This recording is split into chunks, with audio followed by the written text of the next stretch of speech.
हाँ तो दोस्तों हम लाए हैं आपके लिए एक कहानी। छोटी सी है, हमारी संपत्ति। सबसे पहले हमारा चैनल सब्सक्राइब कीजिए जो नेचुरल ब्रांड ज्ञान है। उससे पहले कि आपको जो भी हमारी कहानी होगी वो सबसे पहले आपके पास आ जाएगी। मंगलू नाम का एक भिखारी था। उसके बेटे का नाम भोलू था। जब से उसने होश संभाला, माता पिता को भिक्षा के पैसों से ही गुजारा करते हुए देखा था। अन्य किसी प्रकार के कार्य विषय में तो उसने सोचा नहीं था। उसका जीवन भीख मांगने में ही गुजरता था। उनका धंधा भीख मांगना ही था।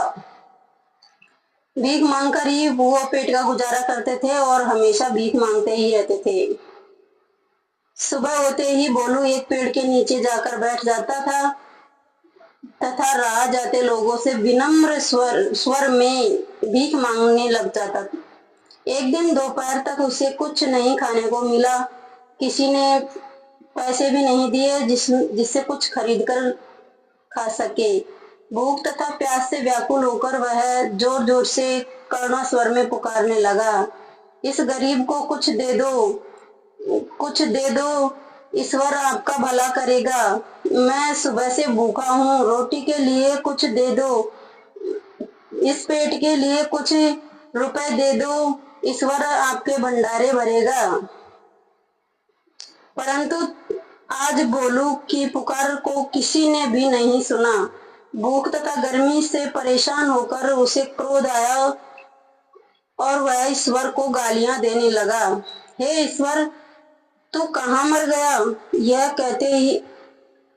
कहते ही सब कुछ देखता हुआ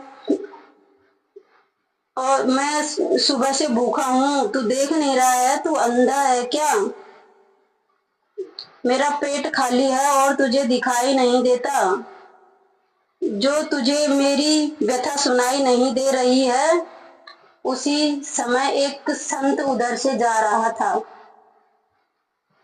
भिखारी ने इस अपशब्दों को सुनकर भिखारी के अपशब्दों को सुनकर संत उसके पास आया और उससे पूछने लगा, अरे किसको गाली दे रहे हो?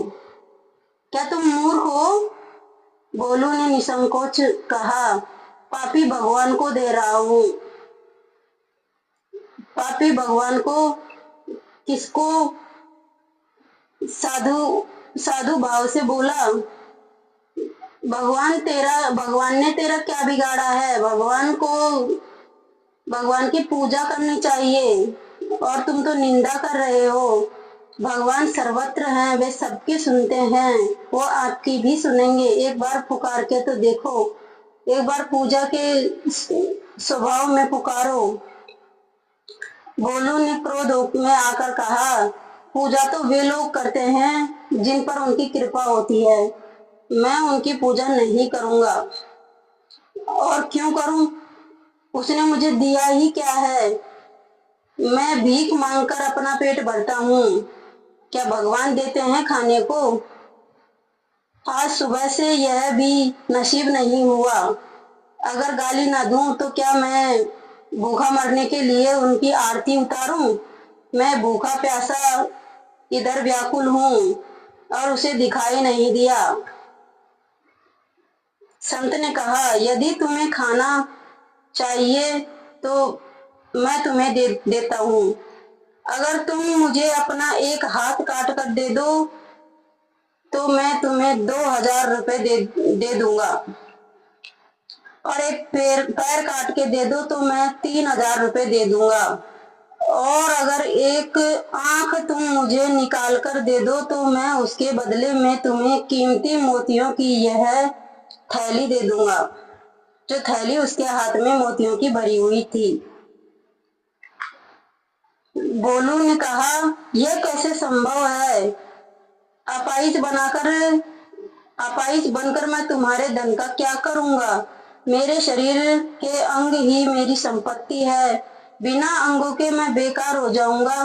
तुम मूर्ख हो, मुझे मूर्ख समझ रहे हो क्या? तुमने समझ क्या रखा है? मैं अपने शरीर को अपाहिज नहीं बना सकता, ये तो मेरी बहुत बड़ी संपत्ति है।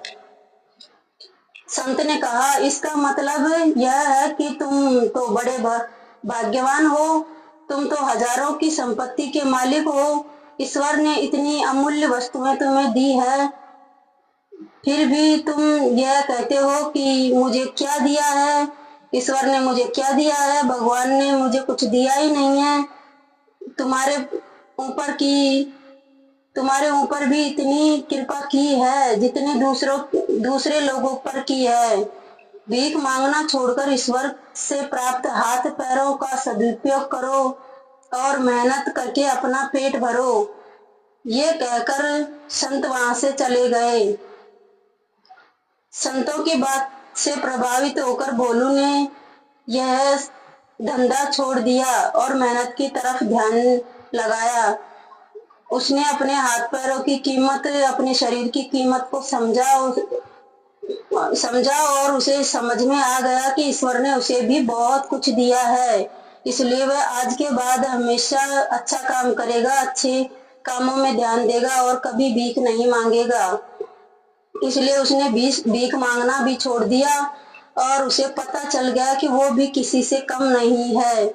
इसलिए बच्चों, हमें भी ये प्रेरणा मिलती है कि भगवान ने हमें अनमोल संपत्ति दी है, इसका हमें सदुपयोग ही करना चाहिए।